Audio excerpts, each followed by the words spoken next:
Stand up for righteousness. Stand up for justice. Stand up for truth. I truly believe that thoughts are the greatest vehicle to change. We do not care whether the cat is black or white, as long as it can catch mice. We choose to go to the moon in this decade and do the other things, not because they are easy, but because they are hard. Victory in spite of all terror. Victory however long and hard the road may be. To those waiting with bated breath for that favourite media catchphrase, the U-turn, I have only one thing to say. U-turn if you want to. The ladies not for turning. I was taught to strive, not because there are any guarantees of success, but because the act of striving is in itself the only way to keep faith with life. Is a quote by the American diplomat and political scientist who served as the 64th and first female Secretary of State of the United States, Madeleine Albright. I thought this was an apt quote for our guest today, another female trailblazer who has scaled the heights of corporate Australia, leading major organisations across financial services, sport and philanthropy, to name a few. Our guest today is Christine McLoughlin AM, who has had an extensive executive and board career over the past 2 decades. Most recently, she was the Chancellor of the University of Wollongong, and she is currently the Chairman of Suncorp Group Limited, a Director of Cochlear Limited, and the Chairman and co-founder of the Minerva Network. Christine was awarded a Member of the Order of Australia for services to business, the not-for-profit sector and women. She was also Telstra Businesswoman of the Year. Christine was the private sector representative for Australia at the G20 Empowerment and Profession of Women's Economic Representation. Hello and welcome to another episode of No Limitations, a show where we speak to elite world-class performing men and women and unlock the secrets and influences that have shaped their destinies and that you could apply to your own life. For our first-time listeners from all over the world, please don't forget to follow on your preferred podcast platform and share with your friends and colleagues. And for our listeners in France, Canada and Malaysia, a big hello. I am your host, Greg Robinson, Managing Partner of Blenheim Partners Board and Executive Search Firm. In a relaxed discussion, Christine sets out the necessary qualities for aspiring corporate leaders, including the capacity to reconcile different perspectives, find consensus and set a vision for the future. She speaks at length about her experiences in major Australian companies such as Optus, IAG and Cochlear, but laments the lack of women in senior leadership posts more broadly, as well as the recent tendency for companies to take public positions on social or political issues as part of corporate branding. Christine delivers an insightful perspective on the state of the insurance and superannuation industries in Australia today. And in relation to the economy, she asserts the need to address housing affordability, inequality, and access to necessary technology. Christine explains her work in the sporting sector through the Minerva Network alongside other high-profile women, such as current Governor-General Sam Mostyn AC, and presents a leadership philosophy centred around accountability, opportunity, and strategy. So sit back and enjoy a personal perspective. Christine, welcome to the show. Thank you, Gregory. Look, compared to the last decade, how do you think the role of chairs and directors has evolved? I think the role has had to evolve to reflect the changing environment that we're all operating in. Mm-hmm. So it will vary between sectors. Yep. But there's no doubt that some of the really big mega trends impact on pretty much all of our businesses. So if you think about what we're seeing with cybercrime and cyber risk, what we're seeing with the transition to net zero and the pathways to get there, what we're seeing around how people want to work now, what we're seeing around intensity in this country of regulation, boards and chairs have had to evolve to keep pace, if you like, of what's going on in the environment in which we're operating. And the scrutiny is certainly at a personal level as well. If you look at the back pages of the AFR or the Australian or whatever the case is going to be, that's something we didn't see 20 years ago at least, did we?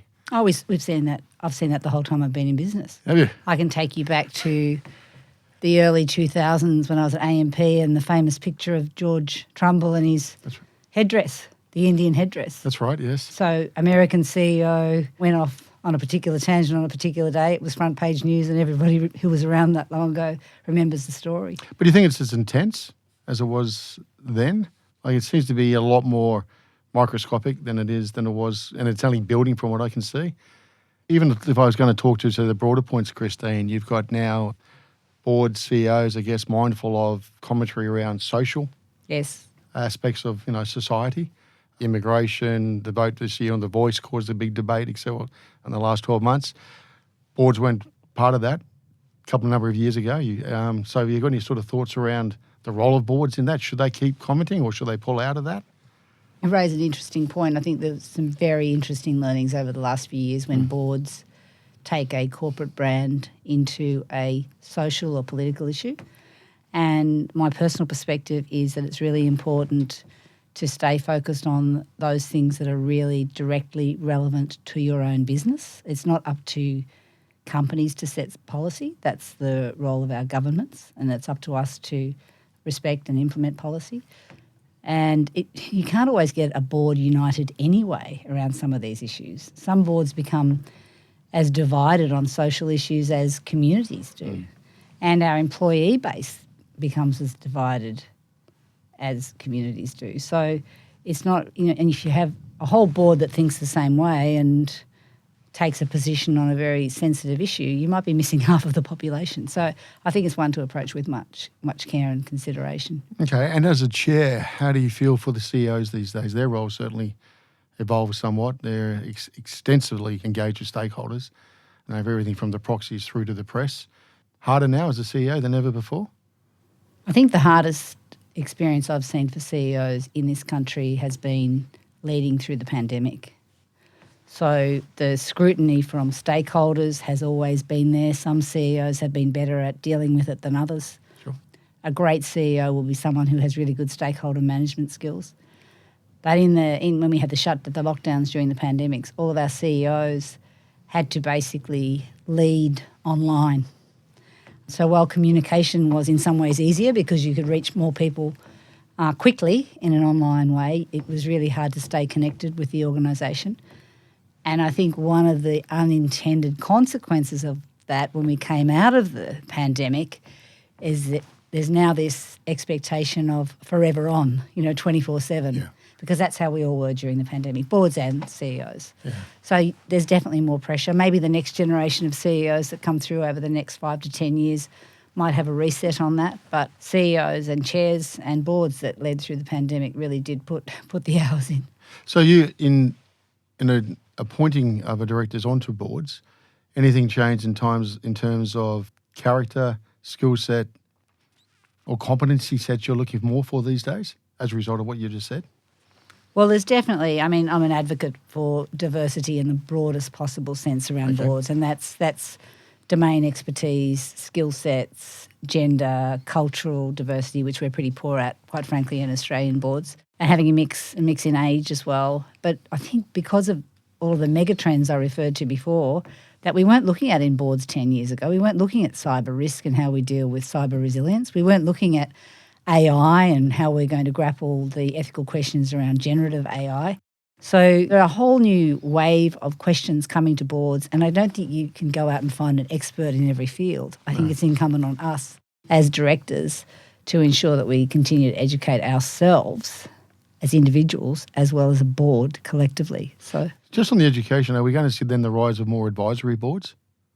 So if we're talking AI or fast-paced technology, are you going to have a smaller board built by younger people who are across that you catch up with on a quarterly basis that informs the board or informs the executive team? I'm just wondering, in the development of boards, is that going to be something to take into consideration? Look, it's a way one could do it. We've debated this in a few of my different boardrooms. We've decided that's not necessarily the best way to do it. I think it's really important that you have enough knowledge around the board table to be able to ask the right questions, bring in the right experts when you need to, but really the CEO is running the organisation. The CEO needs to make sure that the right capability sits in the leadership group, taking into account these, new mega trends.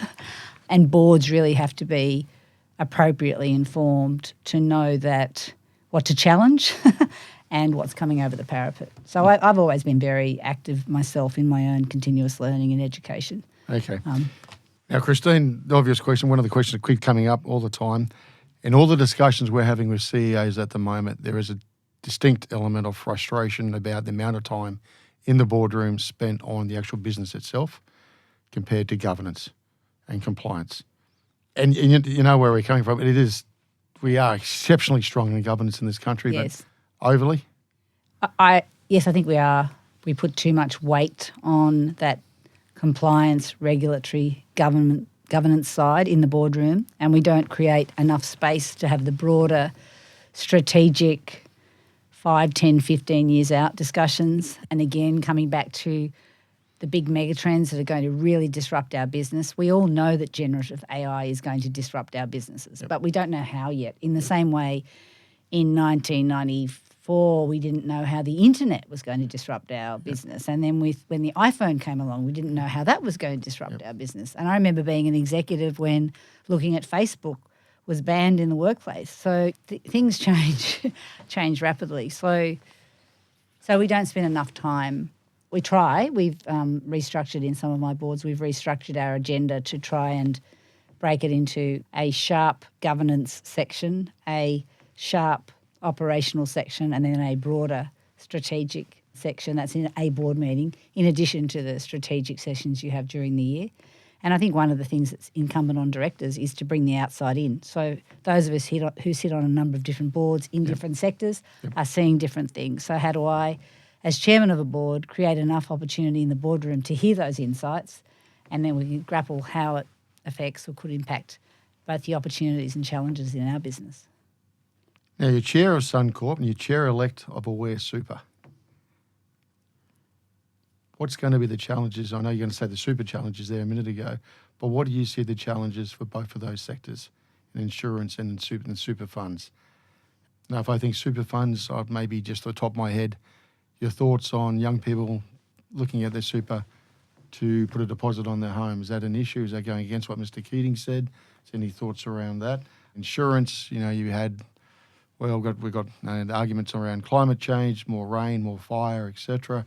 How are the insurance companies dealing with that? Does the government have a greater role to play, for example, building a house in a flood zone? I'll be welcome your thoughts there. I'll start with insurance because I'm yet to take on the Aware role, but I'll come back to some of my thoughts on superannuation shortly. But in insurance, there is absolutely no doubt that we are seeing and feeling the impact of the intensity of increased natural hazards. We call them natural disasters. So whether that's flood, whether that's fire, it's all related to density, residential density, and poor zoning laws over decades.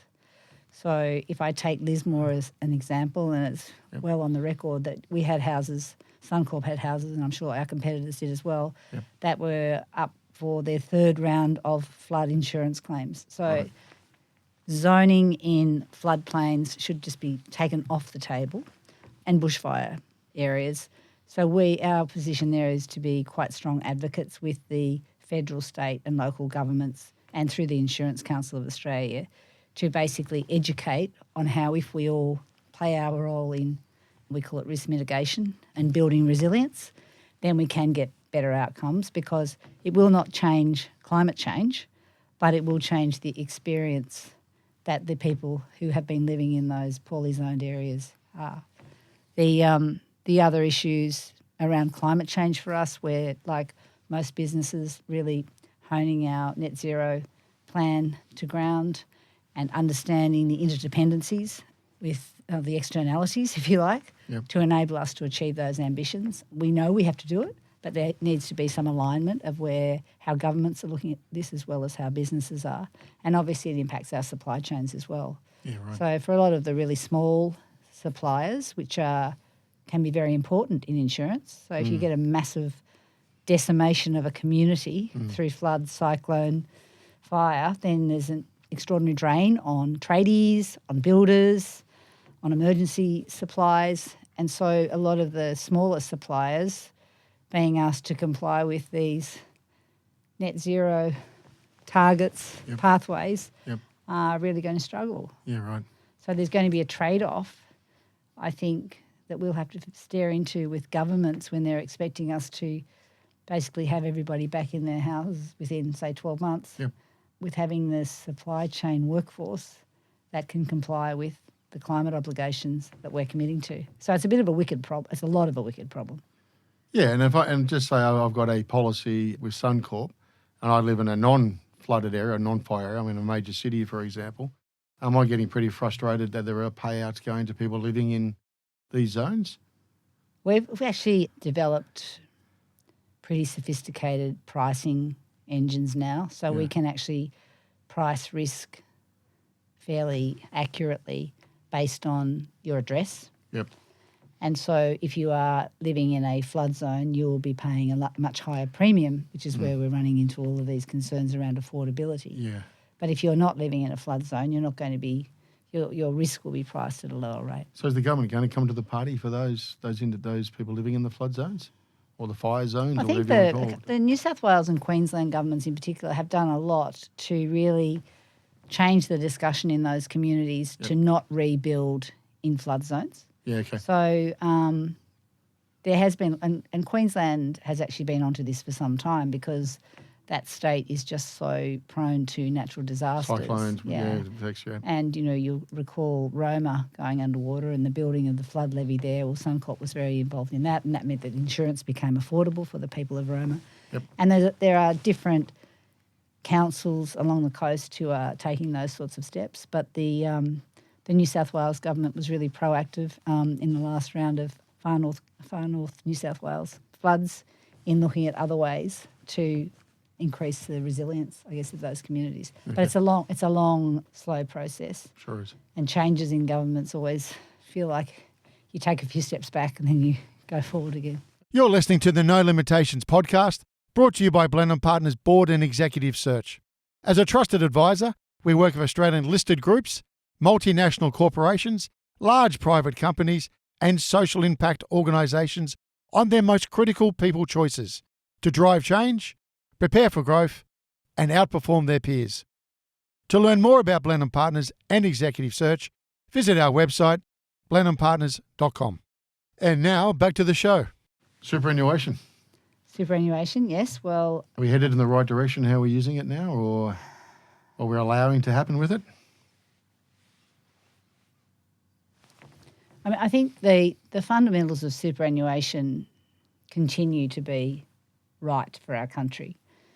A lot of the noise and debate we get around when different things happen at different points in time, whether it's a pandemic, whether it's interest rates that are too high, whether it's hard economic times, if we reset the regulatory settings every time something happens, then we're really eroding the fundamentals of what superannuation is really providing for, which is a strong and hopefully very positive retirement experience. And if you look at the wave of the ageing Australian population, that's going to be the case for quite some time.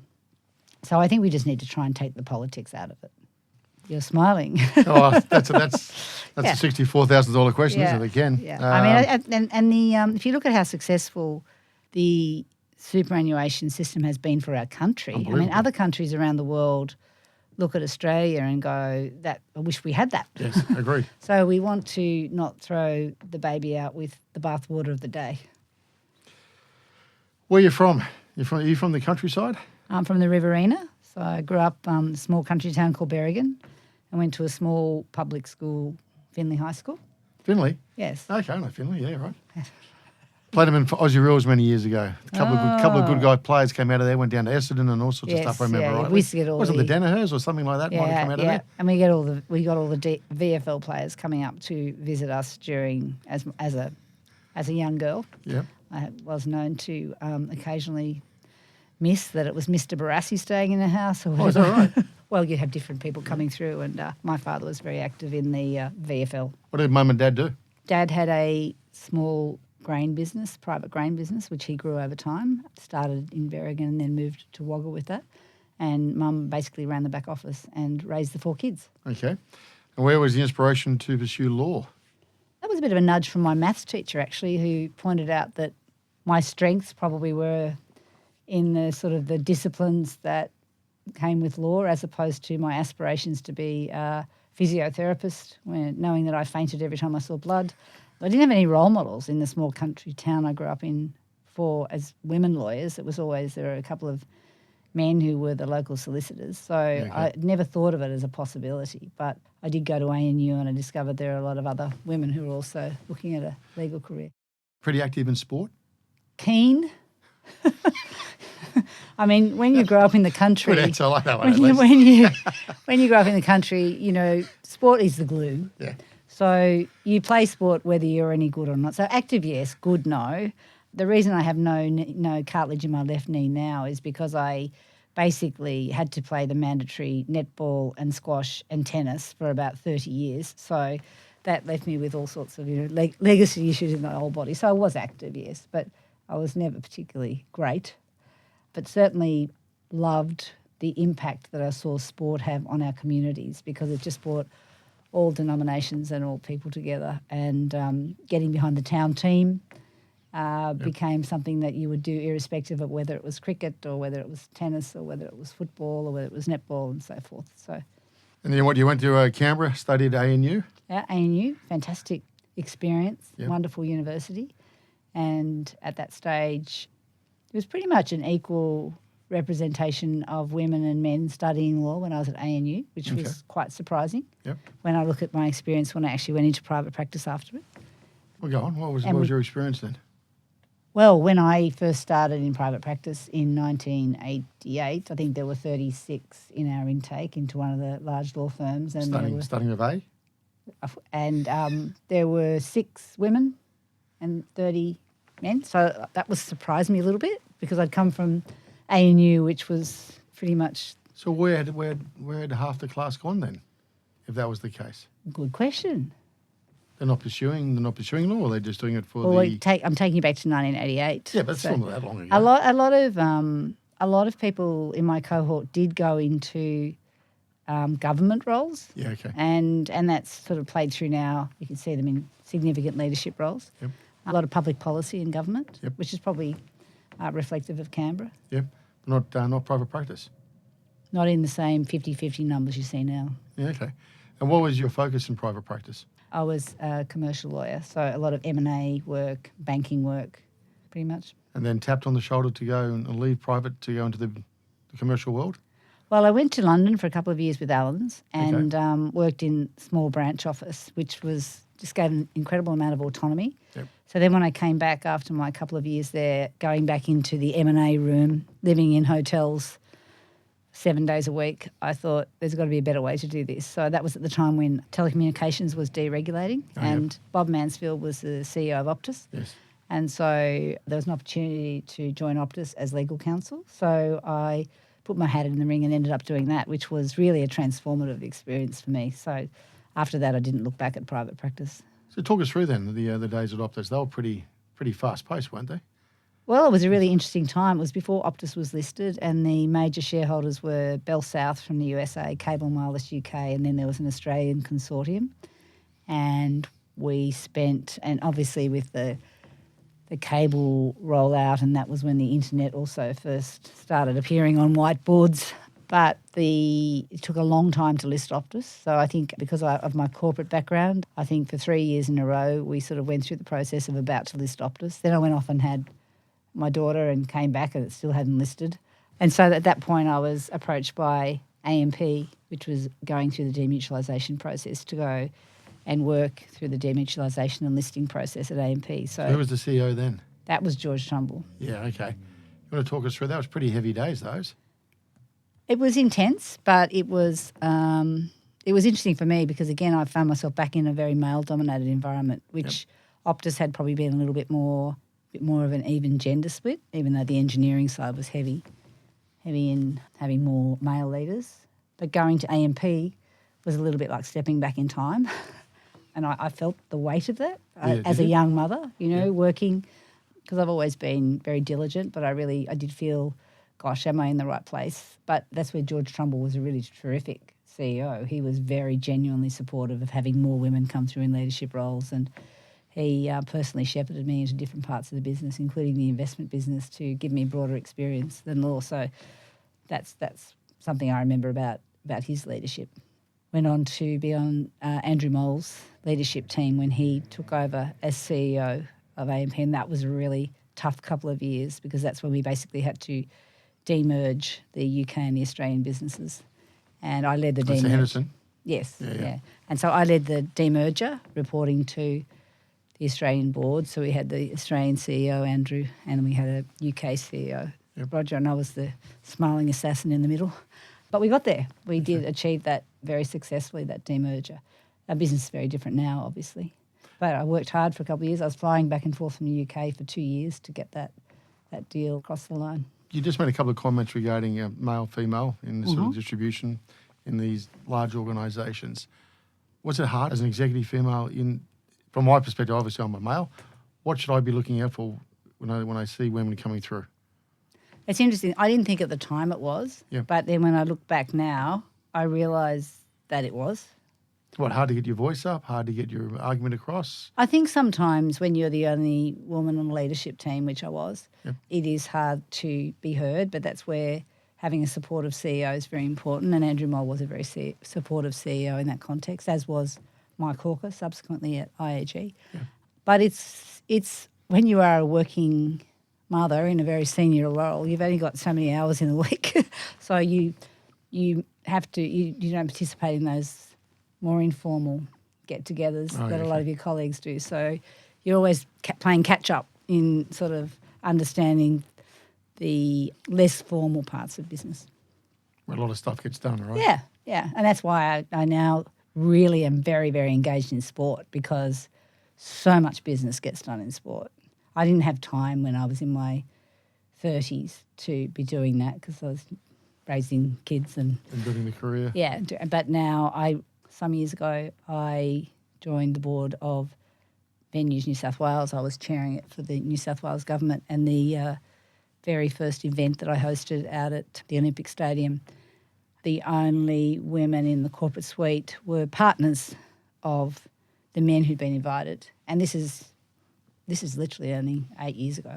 Is that right? And I said, this is not going to happen again.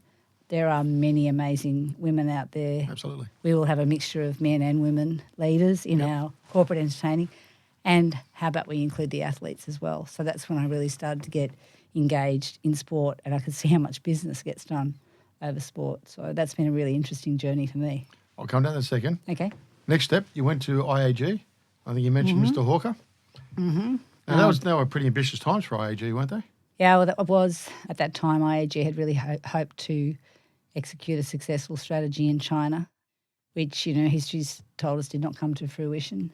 What do you reckon in hindsight you could have done better, or what were the key learnings, do you think? I think it's more key learnings rather than what can you do better. I mean, the key learnings are when you are looking at expanding a business into another geography, another country, really understanding not just the known political environment and regulatory environment which you're stepping into, but also understanding the informal forces at work in enabling you to be successful. And this is something that, fast forward now, Cochlear, where I'm on the board, does really well. I mean, the Cochlear CEO, and I've only been on the board for a short period of time, so I can't claim any credit for this, but my former directors and CEOs have done a really good job of, when going into different markets, understanding those markets, going in small, building out, working and understanding the regulatory environment. And I think looking back, in the case of IAG and China, there was probably quite an element of naivety around that. Yeah, it's good learnings in that case. Now, what I was going to ask you is, you finished your exec career relatively young before you moved into NEDs. And why? Why did you want to become a director? I think, I didn't think I was that young, but thank you. I've been leading in leadership roles for quite some time. I was a leader at a very early age, that's probably more pertinent than being a director at a relatively young age. And Okay, I think so you got greater exposure early days. Yeah, greater exposure early with the support of great mentors and just being thrown into different circumstances. But so when you are leading organisations, there is a point at which, I can't go through one more organisational restructure. You can see that there are, people coming through. I think it's really important to create opportunities for others. I've always been very proud of the legacy I've left in building great leaders. I've always employed people who are better than myself. Okay. I've tried to be conscious of that. And to me, it just felt like a natural time to have a go at boards. I didn't know that we were then going to have a global financial crisis. So it didn't end up being the best time to decide to take up boards. But as a result of that, I did some really interesting things in the time that I was building up my board portfolio. So, for example, I did a cultural review in the Navy for the then Chief of the Defence Force when they're having issues around sexual harassment and sexual discrimination. So I basically got to go and meet with men and women across the Navy and came down the coast on a warship, going in the patrol boats and down to the training camps. And that was a really interesting experience for someone who'd been in telecommunications, financial services and the legal world to suddenly see how an organisation of that size and scale operated and really get an understanding of the complexities of culture. What was your findings? I think at a high level, very large organisations never have one culture.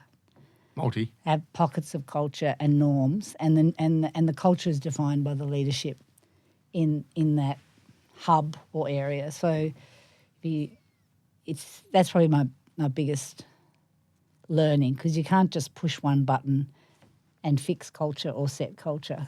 It's much more nuanced than that, which is why it's always an interesting dance now with the regulators, with their expectations of boards and CEOs being totally across every aspect of the culture of large organisations. It's just not possible. Okay. I'm going to ask you a little bit about directors, but before we get to that part, as a search consultant, and you and I were talking about it a little bit earlier, we often get asked, can you identify, think about diversity as part of your process and what you're going to provide us on your long list and your short list. The challenge we face is the amount of women at the top level. And I know what you say, you've got a lot more experience than I have, but is there enough women coming through in leadership roles in Australia? And if you look at the stats and chief execs, we look at the stats of chair, it's pretty light on. Yeah, I mean, there are definitely many, many more than there have been, and there's a number of different sectors that are making a really concerted effort to have that as an active goal, to have genuine gender diversity on leadership teams, and I'm fortunate enough to serve on a few boards where that is the case. Okay. There are not a lot of Australian chairs in the ASX 100. In fact, I think in the ASX 25 there's 2 of us. So that's a poor stat. There are not a lot of... So you and Alison, is it? Yeah. There you go. Not a lot of women CEOs in Australia. Yep. But again, there are more, and there's some very impactful and impressive women now leading organisations. But I think the importance of this pipeline that you refer to is really around making sure that the organisation is fostering those high potential women to come through so that they could be on a succession plan or pipeline for CEO or executive level roles. And that does mean actively turning your mind to things like what's going to happen when people want to take time off to have children. Yep. Now, we've got so much better at that now than we were 30 years ago. Yep. So much better. So there's definitely been enormous improvements, but can we do better? Yes. Yep. But I think the other issue, as I mentioned earlier, is the lack of cultural diversity in our boards. So about 1%, if that, isn't it? Or one of them, maybe 2 if we're really lucky. You probably have the stat better than I do, but it's not. Ethnicity is what I'll call it. Yeah. It's so light here. It's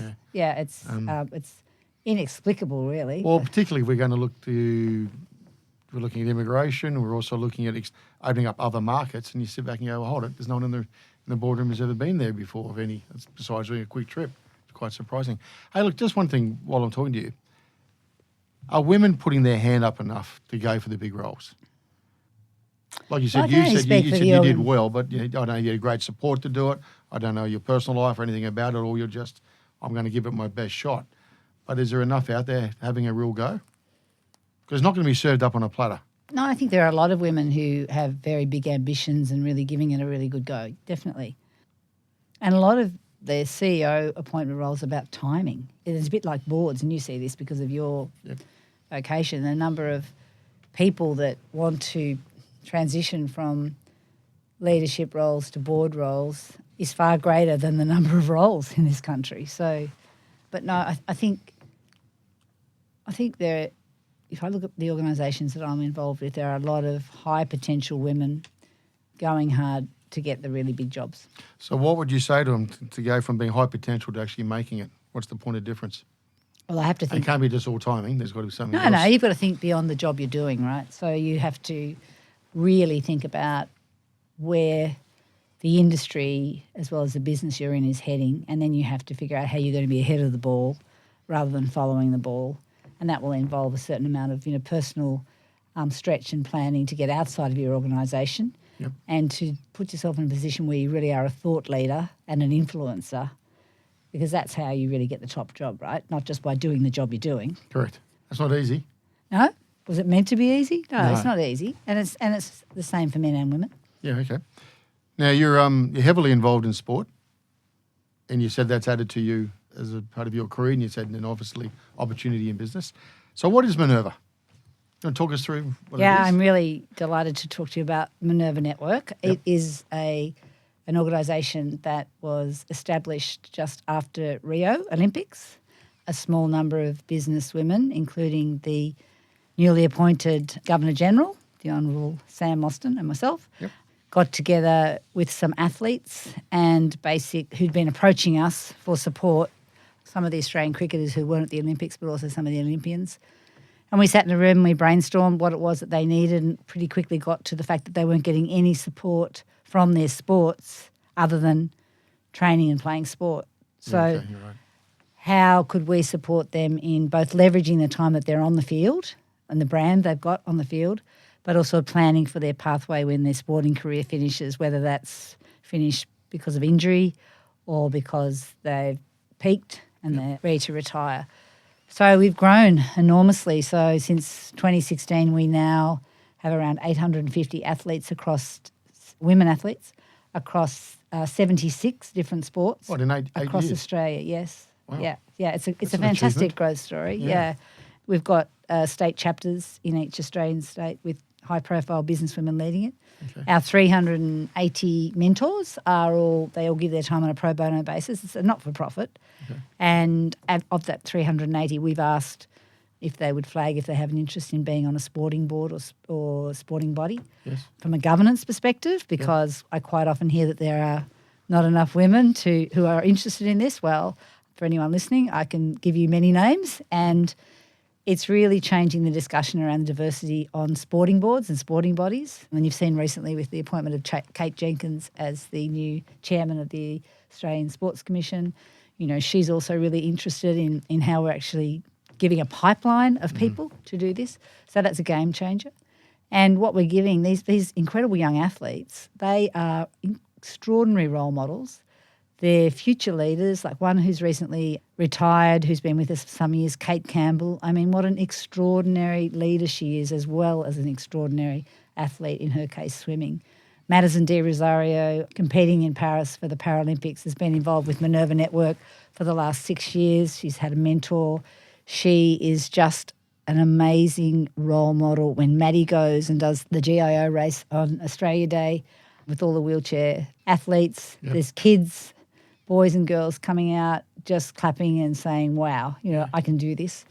Similarly, Elisa Healy, the captain of the Australian cricket team. I've known Elisa since she was 15, 16, and her journey to be now the captain has been absolutely extraordinary. It's involved injury, it's involved other things happening on the cricket field with the men that have impacted the women. Yep. Her husband, Mitchell Stark, is one of our ambassadors, as is Phil Kearns, who you know, Kurt Fernley. So we really are punching above our weight. We'd like to, by 2032 with Brisbane Olympics, we would really like to be probably 5 or 6 times bigger than we are now. But it's going to take convincing some of the governments to give us some funding to get there, because the demand for what we do exceeds what we can provide at the moment. But it's exciting and it's fun. So just say from the machination point of view, so I'm I'm a young star. I'm getting a bit of a reputation. do you approach me and say, like, how does it all work? And then how does the mentoring work? What areas and sort of faculties are you developing me in? Okay, so we can't take anyone under 18 because we don't have the childcare. Yep. But we do have under 18s come to our development programs, sometimes with the parent, but we can't do the mentoring side there. But essentially it's word of mouth. So the athletes talk to the other athletes, or the mentors are talking to people that they know in the sporting codes. Quite often the parents hear about us. So the codes are now very aware of what we do, so that has made a huge difference. Mm-hmm. But when you start to see some of the high-profile names that I've mentioned say, this really helped me, it helped me transition to become a leader. So Bronte Campbell's now retiring as a long-term 4 times Olympian. So she's talking quite openly around how we're supporting her in her next phase of planning her career. Right. So it's people like that the athletes look up to when they say it's worked for them. That's what gives them the confidence to come along. We match the mentee and the mentor really by looking at what the needs of the athlete are. So whether it is building out how they think about what they do beyond sport, or whether it's helping them know how to navigate getting sponsorship, an agent, managing their social media, managing their finances. Most of them, pretty much all of them, need help with managing their finances, so we have development programs on that. Trolling and social media is a really big deal now. We've got an arrangement with an organisation called Social Protect, which has an app which Kate Campbell was able to activate in Paris when she was being really heavily trolled, and she's speaking quite openly about that. She and I are doing a few stories about that in the coming months to make more athletes aware that this does exist. How bad is it? It's awful. It's abusive language, and it's basically people hiding behind social media anonymity, but using the platform of the high-profile athletes. So we work with Social Protect to stop it ever actually surfacing. But the athletes need to do it before they become high-profile, not once they become high-profile. So Kate would say if she was here today, she wishes she had activated earlier. Interestingly, her sister Bronte had activated it earlier. So Ellie Carpenter was heavily trolled during the World Cup when she was sort of being heavily trolled as having let the team down, and bitterly nasty words. And, you know, her mother, Belinda, who I've known since Ellie was 16, she's been with us since she was 16, we were able to reach out and provide some support. So that's the sort of the ancillary side, but mainly it's around mentoring, development programs, and now looking at sports governance. And how long does it go for, Christine? So I'm coming through and I'm peaking, and then I'm going to be calling it a day. For how much longer am I going to be mentored, or then I might become a mentor myself, I guess. But how long when does it end, or does it ever end?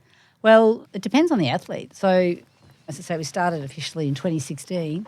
I'm still mentoring Rachel Haynes, and she's a cricketer who's now transitioned to employment after cricket. Yep. She was the captain of the Women's Ashes a few years ago. I've forgotten the year now. So she came and found me then, again through word of mouth, because she wanted to understand the transition from being a player to being the leader of the team. So that was a really powerful piece of work. Some of the other athletes swap mentors annually. It really depends.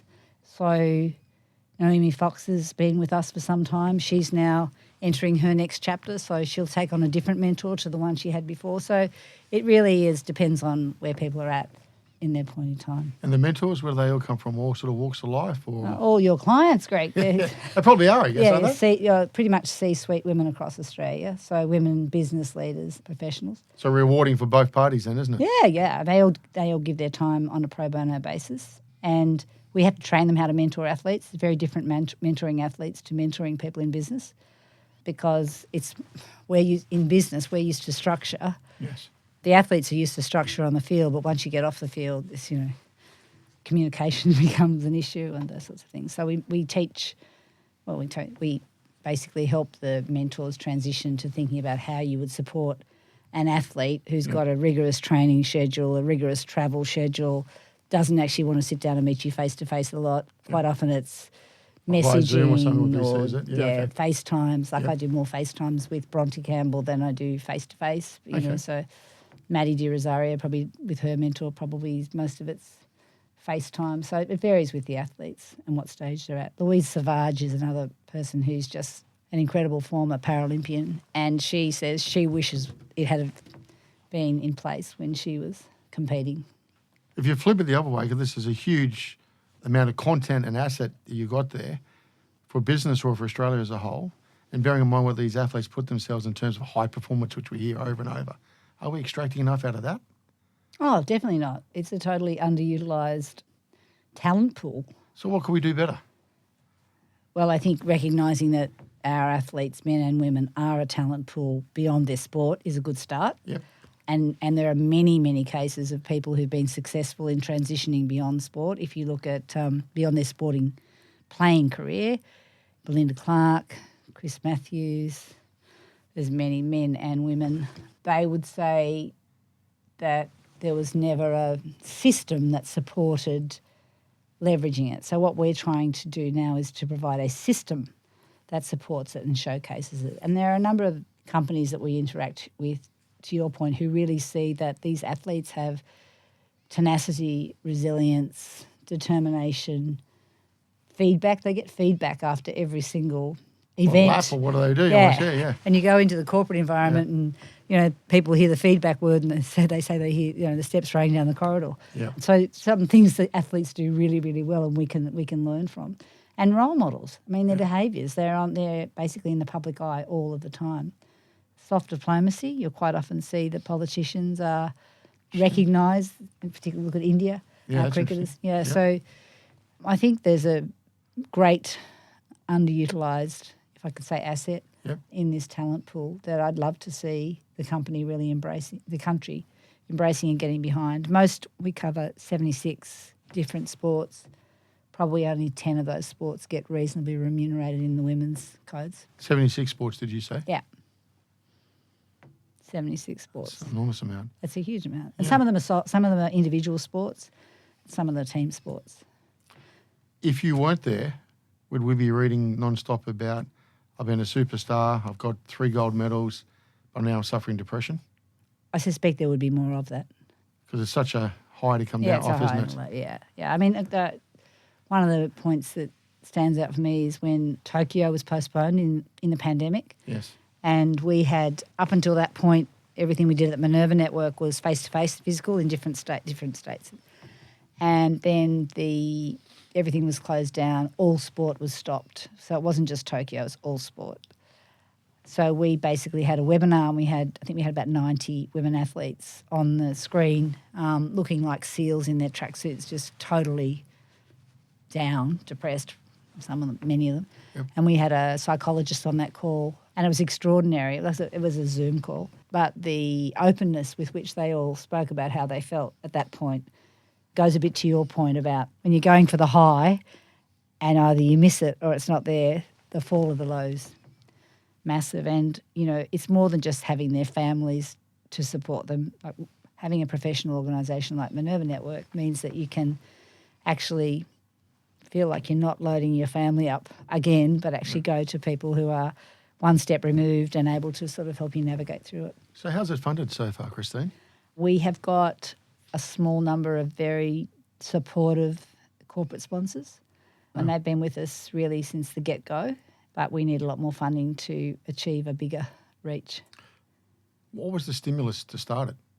It was really a couple of us getting inbound calls from high-profile athletes saying, how do I do this? Yeah. Or I'm being asked to speak, the post-Rio, the Rugby Sevens, I'm being asked to speak at all of these events, but I'm not being paid. Is that right?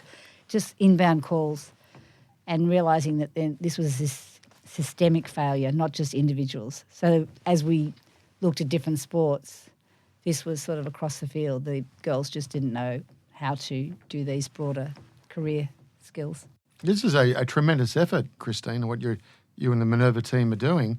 Is government going to come on board? Well, I hope so, Greg, because now we've built up a critical mass. We've shown that we have a replicable formula.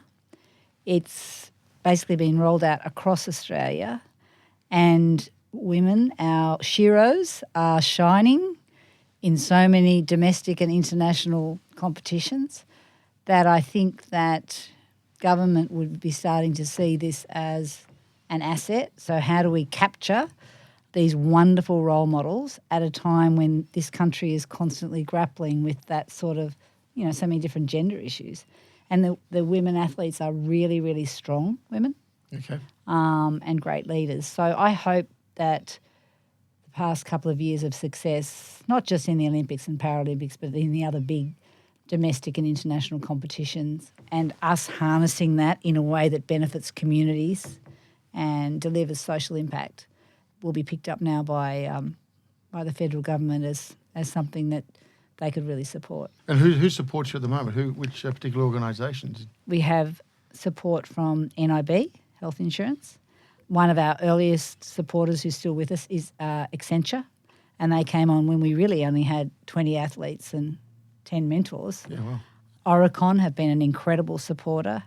Bill Cox, the first time I met him and explained what we did, he was just in, and Oricon do have a history of employing professional women athletes and letting them train and compete as well as have careers. And Harvey Norman have just recently come on board as well. So these are modest corporate sponsorships which enable us to get to where we've been, but we will need some meaningful government support to scale up to really be amazing by 2032. Brisbane 2032 is a great opportunity for our country. And we have to have a pipeline of not only athletes to play and compete in 2032, but success stories of athletes who've retired, to your point, rather than falling off a cliff. Were you impressed by the recent Olympics? Oh, who wasn't? It's fantastic, amazing. And the Paralympics, incredible. What do you reckon has been the difference then? Why have we done so well? Incredible athletes. Yeah. Simple as? Oh, and good coaching culture. We came fourth in the world, didn't we? Good coaching culture. Growth of the country. I'm not going to go into a lot about it, but education. You've had exposure in education, across a university point of view. One of the questions I was going to ask you about is, does Australian business partner with universities well enough compared to what we see in the States at the Ivy Leagues? Is there an opportunity there? There's undoubtedly an opportunity there, but I think it cuts both ways. I don't think it's just business. I think it's the university sector as well. So it's really around, there are so many leading edge thinkers in our universities, academics, who can solve very complex problems. How do we then connect that with the businesses that are addressing those problems and commercialise it and actually create better outcomes? So we haven't nailed that. We have not nailed that as a country. And do you think we've got enough, look from a business perspective, enough lecturers who actually got, say, business real life experience versus those who are good in the theory? I think we're at an interesting point in time now, and the debate around AI and generative AI at universities has really thrown that into the spotlight, in that business needs to understand more around academia and learning, and academia needs to understand more about business. It can't be separated. And some of the initial statements around how educational institutions would or would not embrace AI really shone a light on that. So I think there's an enormous amount of potential, but we haven't nailed it. What is leadership to you? I think it varies on the context. To me, believing in what you are doing is a really important part of being an effective leader. Being accountable is very much a part of leadership, and that's an area that at times, again, we've fallen short in corporate Australia. To me, leadership does involve an element of being able to look forward and look into the future and look at growth and look at opportunities and not be constrained, and really thinking about why people will follow you and believe in what you're doing is an important part of leadership, effective leadership. Yeah. But again, I think it really does vary in the different contexts. There's a different role in leading a board to the role of the CEO in leading the organisation, again, to the person leading stores or other customer-facing roles. So it does vary. So when you're in a situation, Christina, you've got to make a big call. You've got to make the big decision. Suncorp is one of late, and the spin-off of the bank. How do you go about your decision-making process? Are you one to bounce it around with others? Do you think overnight? Do you seek counsel? What do you do? Well, I mean, that's the beauty of being a chairman of a board. I mean, you do have different perspectives coming in from different members around the board table. And I think it's really important as chairman of a board that you hear all of the voices, but then you have to be able to step back and try and find where the consensus is against the backdrop of really evidence-based facts. So when we were looking at selling Suncorp Bank, we spent a lot of time looking at the pros and cons of that through the lens of our shareholders and our employees and the communities we served, as well as the mega trends we could see coming at us around technology and regulatory costs. So it's really getting a good solid fact base, having really robust debates and discussions and working that through. And so I'd like to think that I do take account of advice and factor that in, and decisions that are made by boards shouldn't be decisions that are made by the chair. It's a decision made by the board that the chair helps get to a point of consensus. Yeah. So if you were going to give advice for those young females coming through, building their careers, or just some guidance in general, what would you say? Why only females? I'm going to ask you a broader question in a second. Stitch me on that one. I think it's really important to get a sense of what your North Star is, right? And then there's lots of different ways to get there, and there will be trade-offs. And I think sometimes embrace the trade-offs rather than resist the trade-offs, and then just see that as part of your journey that just will round you out over the longer term. All right. Now, this is a question I was going to come back to. If you were going to give some advice to the younger self coming out of the bush, building a career, what would you say to that young lady now? I'd probably back yourself. Yeah, I think there's too many times when I've doubted whether I could actually achieve what I was setting out to achieve. So just back yourself, I suppose. All right, Christine, thank you very much for joining us today. It's been a pleasure. Thank you, Greg. Okay. You've been listening to No Limitations.